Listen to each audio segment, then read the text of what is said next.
தூத்துக்குடி மாவட்டம் திருச்செந்தூர் சட்டமன்ற தொகுதியில் திமுக வேட்பாளர் அனிதா ராதாகிருஷ்ணன் பொதுமக்களிடம் வாக்கு கேட்டு சென்றிருக்கிறார். அப்பொழுது கொடுத்த வாக்குறுதிகளை நிறைவேற்றவில்லை என கூறி திமுக வேட்பாளருக்கு எதிர்ப்பு தெரிவித்து மக்கள் அங்கு கூச்சல் எழுப்பியதால் அங்கு பரபரப்பான சூழல் ஏற்பட்டிருக்கிறது. இது தொடர்பான விவரங்களோடு செய்தியாளர் சதீஷ் இணைந்திருக்கிறார். சதீஷ், வணக்கம். என்ன நடந்தது? முழுமையான விவரங்களை வழங்கலாம்.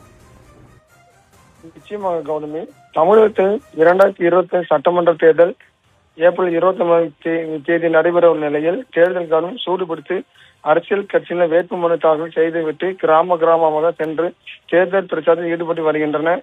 இந்நிலையில் திருச்செந்தூர் சட்டமன்ற தொகுதியில் திமுக வேட்பாளர் அனிதா ராதாகிருஷ்ணன் நேற்று முதல் பொதுமக்களிடம் வாக்கு கேட்டு வருகிறார். இந்நிலையில்